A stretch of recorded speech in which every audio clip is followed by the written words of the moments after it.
Ну что тут сказать, временную защиту, можно сказать, официально продлили еще на год, до 28 года.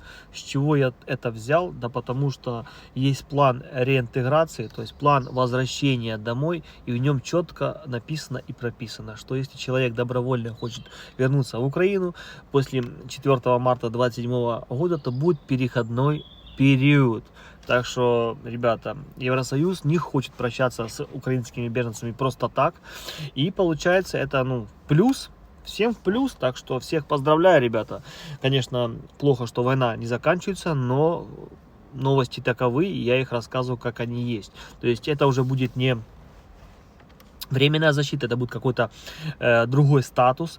То есть после 27 года, если вы захотите вернуться, то есть там все четко уже прописано. То есть вы приходите в какой-то специальный хаб, какую-то специальную организацию, которая будет, возможно, создана, и говорите: я хочу вернуться. И вот вас будет реинтегрировать обратно из страны до Европы. Например, я нахожусь сейчас в Ирландии, кто-то во Франции, кто-то в Италии, в Испании. И вот он захотел вернуться в Украину. То есть у него не получилось, да, поменять свой статус на легальный, там, на рабочий контракт, либо он учится, либо еще что-то, да, там он открыл свой бизнес.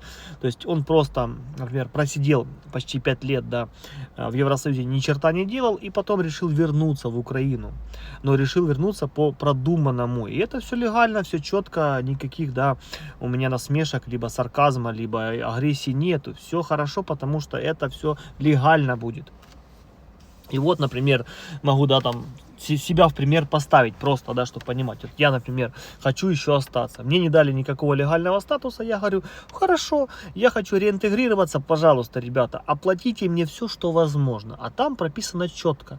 То есть человек должен возвращаться не просто так, да. То есть если у него есть жилье в Украине, то, понятное дело, он возвращается в свой уютный домик, квартирку и не парится. Но если человек с оккупированных территорий, либо человек, у которого все разрушено, разбомблено, у него нет своего жилья и дома, то есть ему некуда возвращаться, то Евросоюз, то есть, да, этот Евросовет рекомендуют, это рекомендации обратно. Ну, зная Евросоюз, то все рекомендации выполняются постоянно, практически в том формате, в котором они предлагаются, да, Советом Европы, называемый Совет Европы, он все это рекомендует. И обычно бывают поправки, бывает, что меняется, но кардинально уже не меняется. То есть и факт остается фактом, что человеку дают еще год на вот эту реинтеграцию. Если какие-то проблемы, если условия в Украине не будут созданы по жилью, по учебе, медицина, там целая куча критериев, то есть для нормальной, четкой жизни. Но вы должны понимать, ребята, чтобы это организовать, нужно что? Правильно, money, денежки в кармане, то есть нужно финансирование. И там четко написано, что Евросоюз это будет финансировать через специальные фонды, которые будут созданы в Украине. И там уже по каждому человеку будет индивидуальный подход. Индивидуальный подход, мама мия. То есть, если у вас семья из 3-4 человек, вы решили с женой и с детьми вернуться в Украину после 27 числа, после 27 года, да, после 4 марта, когда временная защита заканчивается, вы решите вернуться. Но возвращаться вам некуда. Вас обязаны реинтегрировать по правильному, по четкому.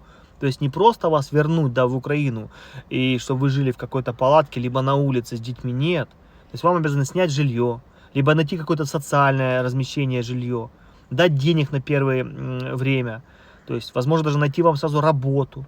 То есть вы поняли эти моменты? То есть в прямом смысле людей не будут просто так выгонять метлой. Уже Евросоюз обратно же показал всем то, что украинцев никто не будет выгонять. Выгонять только будет самых-самых-самых, которые нарушили закон там и начудили что-то. То есть даже те, которые по факту, если приехали в 22 году, в 27 будет 5 лет, как они будут находиться, да, в Евросоюзе, они ни дня не работали, их все равно не будут выгонять.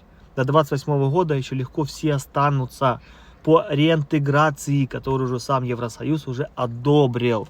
Вот такие вот новости, и они в чем-то, да, позитивные, потому что людей не будут просто насильно, да, у которых ничего нету, выгонять. Все-таки людям хотя бы хоть что-то, но предоставят. И это отлично, это хорошо. Пишите в комментариях ваше мнение. Как вы считаете, будут ли давать много денег, будет ли эта реинтеграция хорошая, правильная, либо все на бумажке будет красиво, классно, а на деле будет просто какая-то общага разбитая, тараканами.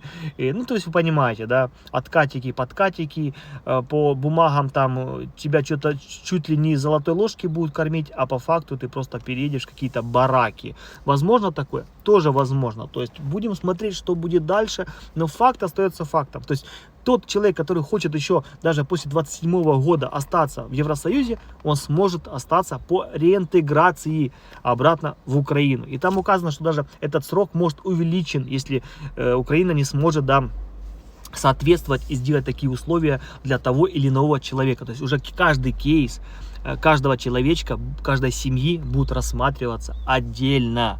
Вот такие у нас прикольные новости от Евросоюза, да, от Совета Европы. То есть очень интересно наблюдаем, что будет дальше. Спасибо за то, что смотрите, за то, что ставите лайки, оставляйте комментарии по поводу этой новостной повесточки. Всегда на связи, держу в курсе.